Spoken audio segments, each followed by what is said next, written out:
Welcome to the third day of our conference, Why Still Education? Our first session today is Emancipation Through Tradition or From Its Hegemony. Today we have two discussions. Our first panelist is Sanja Petkovska, independent researcher with the topic Decolonization and Emancipatory Education. And our second panelist is Aleksandar Pavlović from Institute for Philosophy and Social Theory in Belgrade with the topic Neo-National Romanticism in Serbian Education, comparing Romantic National and recent Serbian literature and history textbooks. So Sanja is our first panelist. Sanja, welcome. The time is yours. Good morning, everyone. I'm glad to be here again, since I've spent here some time as a researcher during during the process of finishing of my PhD thesis a long time ago now. I'm glad to be here physically because due to these extraordinary circumstances, during this year, I was not physically present at any conference. Although I presented at few very important ones. I tried to follow, first of all, I was not engaged with this group for education of Institute of Philosophy and Social Theory so far, but I'm familiar with what the group is working on, and as well I'm familiar with and follow work of the Institute and their engagement, especially their try to systematically study and research social engagement in past few years. I'm going to talk about decolonization and emancipatory education. First of all, as much as I realized, no one spoke in this direction during the previous 2 days of the conference. So first of all, it's really a bit weird to speak in English in Serbia, in my hometown almost, and it is completely a different feeling. But as I said, when I arrived, at least I'm physically present, and I hope that will bring additional value to this event.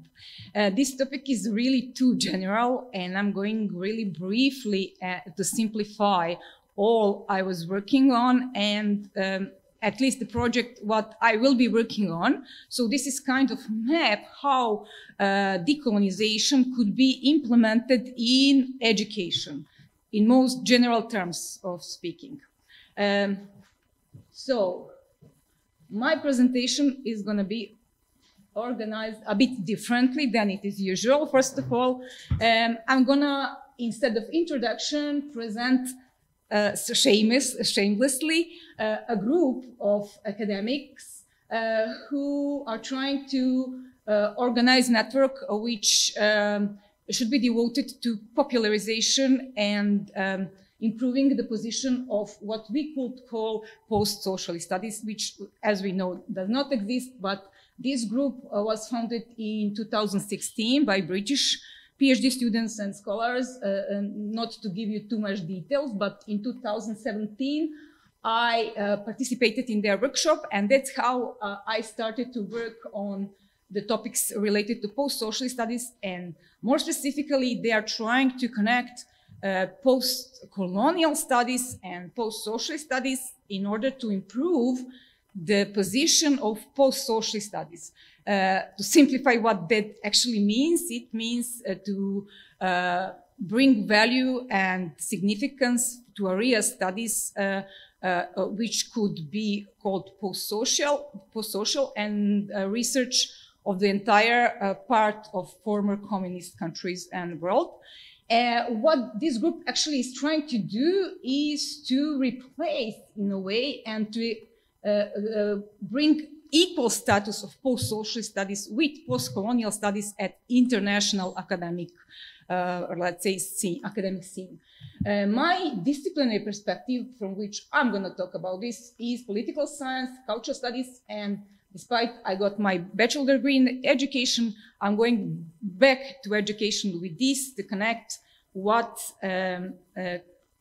decolonization could mean for educational theory and practice.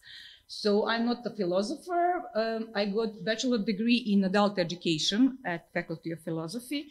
But after that, I was working on, let's say, more general social aspects of education, especially inequality in education.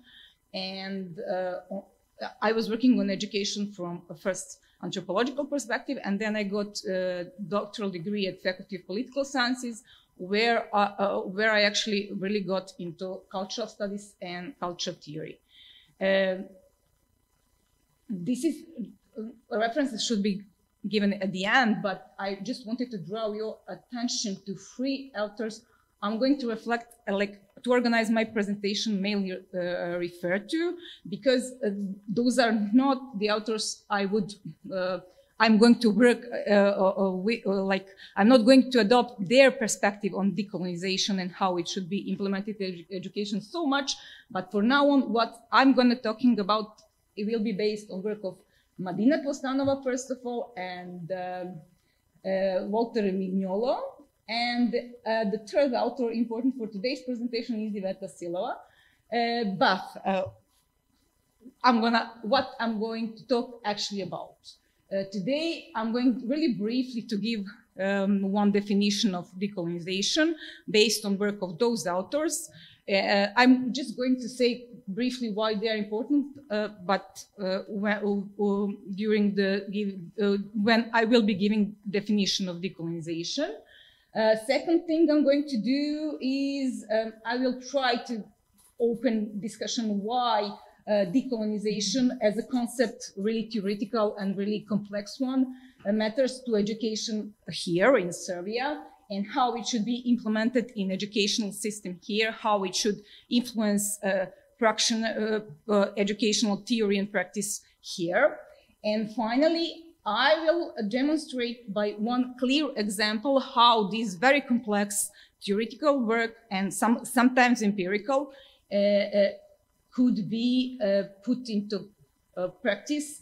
And I will be doing this by giving you one simple overview of work of Iveta Silova later. So, decolonization, I guess everyone is at least familiar with this concept, but from the perspective, the topic of the entire conference is education and emancipation. I will maybe a bit, well, I'll say it is not so modest to say, but give an argument that decolonization at one point replaced emancipation as a term in international academic framework, and it happened in my opinion, after progressive educational practice based on emancipatory policy, ideas, etc., reached a peak, let's say, and it happened with work of Paulo Freire and his book Pedagogy of Oppressed. After that peak, emancipatory education actually entered a crisis where leftist progressive politics became very unpopular, and conservative and other ideological framework were brought back to power. So at that point, actually, decolonization started to be very popular and, let's say, buzzword for people working on how education could enlighten and change the world, and especially how it could affect social differences. So for me, decolonization equals emancipation, and in my terms, it is the same, words has the same meaning. The term, as we all know, originated from post-colonial studies, but new relevance and popularity, it actually got after Tlostanova and Magnolo tried to connect post-colonial and post-social studies. So with popularization of the studies of post-socialist world, this term actually really became really popular, decolonization, and it actually became really popular in educational practice, which is more important. So in theoretical terms, when post-colonial studies became not so popular, and when those authors tried to make studies of our world very popular, decolonization really became irreplaceable to education and or educational practice. Decolonization as such, of course, let's say, what does it mean for knowledge to be decolonized? Now in Serbia, it is not popular to say decolonizacija obrazovanja. It would mean, like, it's not what people would say, but it will mean something completely, of course. It will bring all this theoretical meaning into on the table, and it will mean something different. Decolonized knowledge means knowledge that comes from the perspective and empowering of the colonial subalterns, that is those whose languages, religions, social organization, and economic production have been denied and suppressed by structures based on colonial and imperial global geopolitics of knowledge.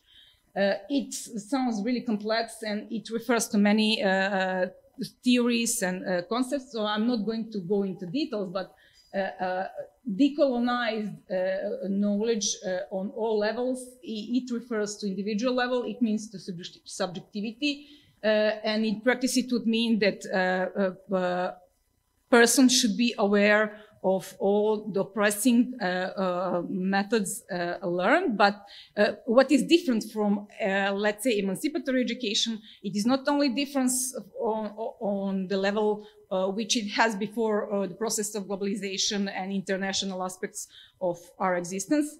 With modern phase of capitalism, it means really becoming aware of our own position in global structures of power.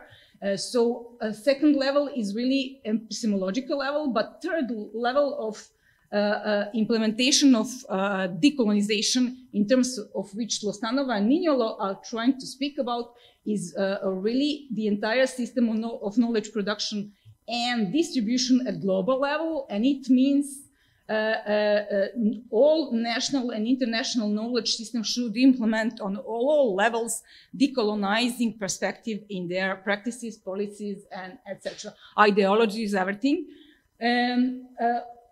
I also wanted to talk about other relevant concepts, but I wonder how much it will be really helpful and how much time I do have for this. What I also wanted to say that with the popularization of post-socialist studies, this became really a kind of requirement. So despite here, it sounds very fashionable and people say post-colonial theories are really so theoretical, unpractical, etc. This phase after fall of Berlin Wall and work of Madina Tlostanova, who is philosopher, and Mignolo, is trying to put forward post-communist world and studies of it as new level of critical theory, actually, and critical thinking. And they're saying, okay, so, what was once third world, non-aligned world, etc., we know it as periphery before globalization. They were marginalized, but second world now is becoming periphery, and what is going on is also relevant for the entire changing of the global structures of power, and it matters for let's say all important things we study as social scientists, and now we want attention at this part of the world to see how inequalities and everything is actually manifest itself, and we are actually becoming new periphery of the world. There are a few other quite complex terms, but I'm not going to now go through all of them. They are all coming from the work of Madina Tlostanova and Walter Mignolo. They are really trying to develop conceptual apparatuses which could help us to implement all these complex, let's say, terminology into not only educational practice, not only educational policy worldwide, but to give some kind of new emancipatory ideology, let's say. And despite it sounds really not so modest to say so, these terms are trying to bring new meaning into new social progressive ideology, let's say. For example, a colonial matrix of power is quite good and important term, because decolonization means dismantling these colonial metrics of power where people and countries are put into certain places based on, let's say, popularity, development, and also inequality inheritance in international global level between countries, and of course all inequalities, social inequalities which exist within those countries. Also here is also especially important term internalized on Orientalism and learned inferiority, because these authors really think that all these structures of inequality on all levels, now also on global level, we bring, of course, with ourselves. And most of these authors are coming, were born in post-socialist countries, but have international academic careers.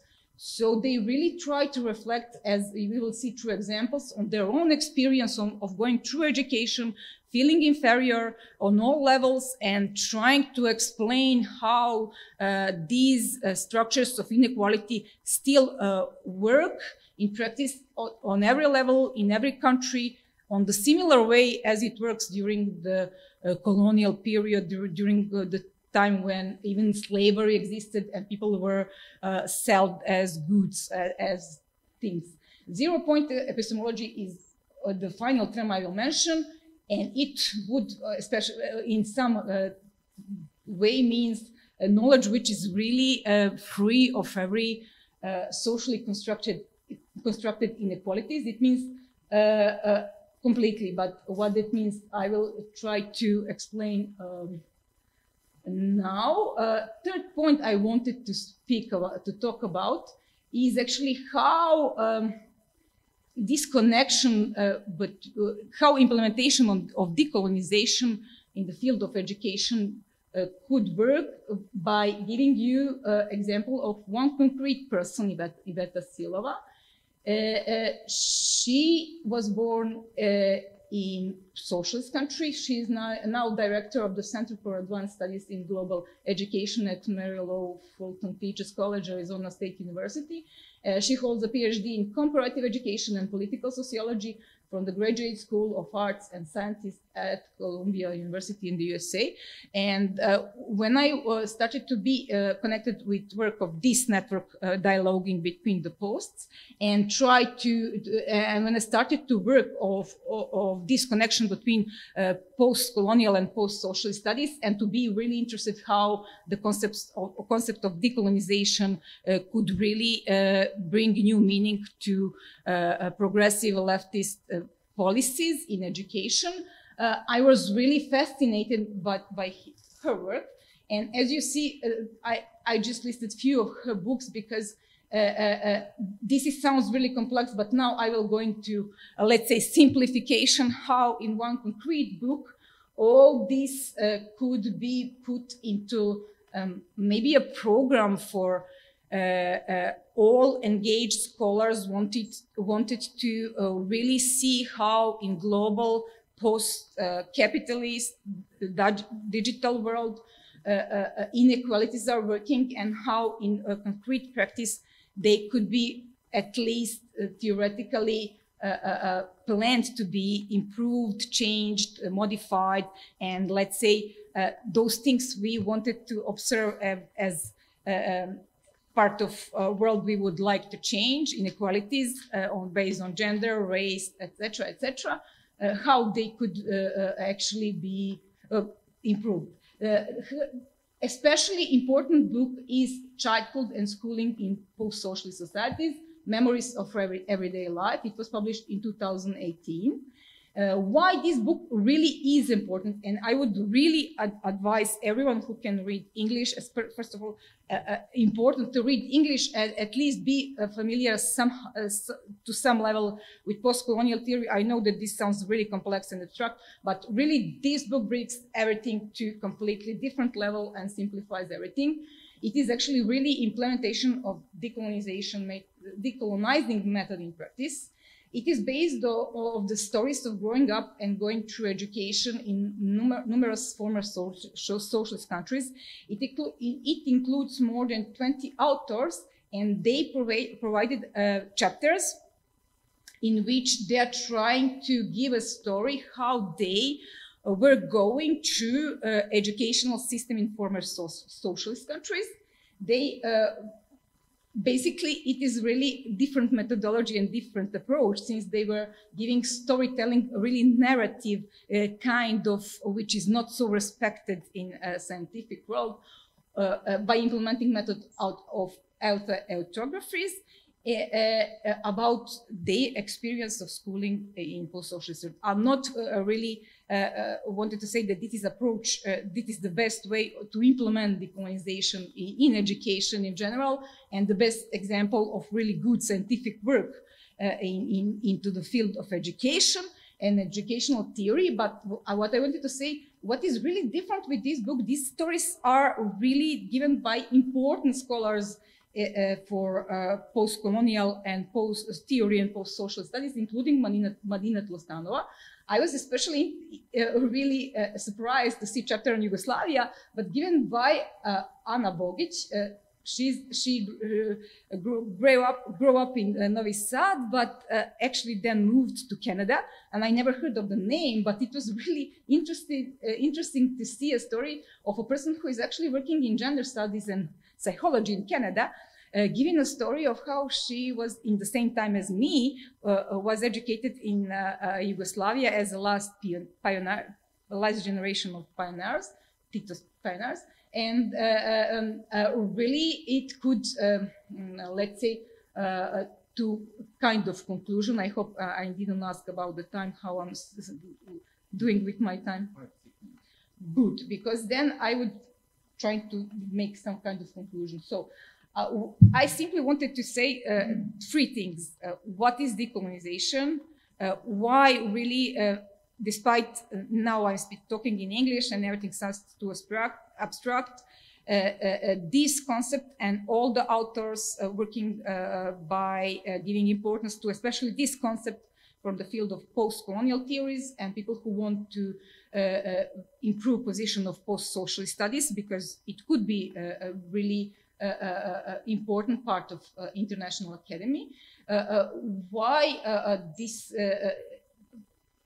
this is important for Serbia, for educational system in Serbia, why people should, especially educational practitioners, spare some time to read these new conceptual theoretical developments in these areas, and why it could inspire, at least with some new examples, how younger people could be educated who were growing up in Serbia, didn't travel around, how modern world in which they're going to maybe to move to secondary school, to the university in some developed country, I mean some European, Western European, Central European country, how actually they could perceive even possibility to go to secondary school, for example, in the UK from Serbia, and things that were imaginable in previous terms.